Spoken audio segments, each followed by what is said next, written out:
So today I had a revelation. Today I realized that this £1 coin in the future might not be enough to buy this pack of penny sweets. Why? Because the government says so. And if that's the case, how far will these £1 coins go? That stack of £1 coins that adds up to pounds, but how much is it actually worth? Will all of these £1 coins be enough to buy this pack of Haribos? What I'm talking about is inflation. Let's talk about it in 2023.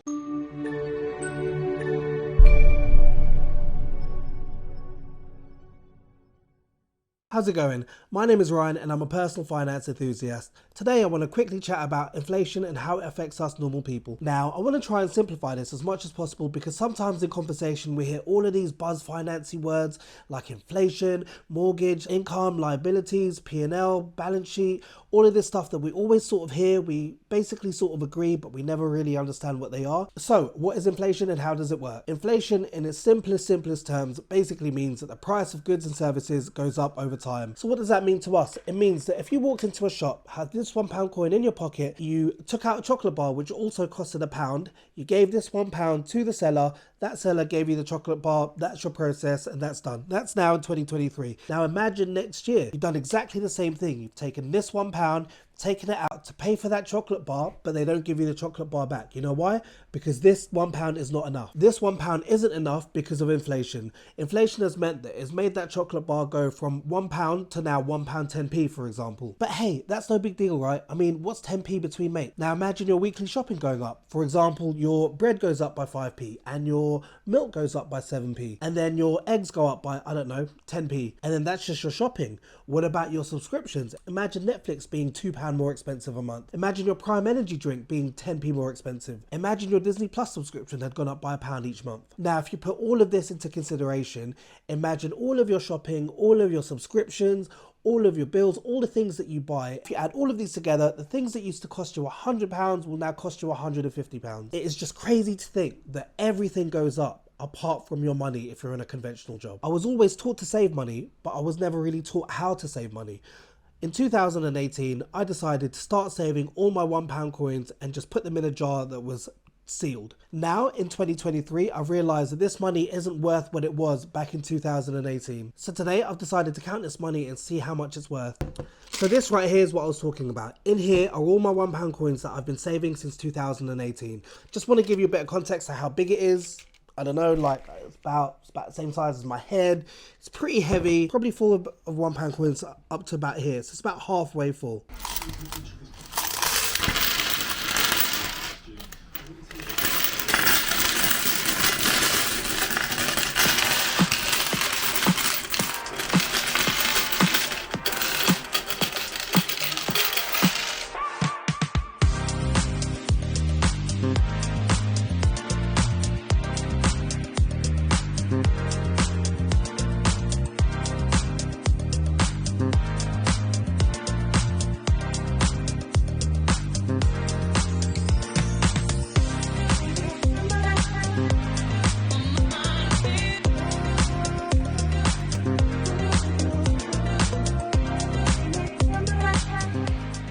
374 pounds. Kind of cool, right? Yes, in the sense that all I've been doing is been putting £1 away every time I had it, a spare change, and for the last 5 years it's amounted to this much. Great.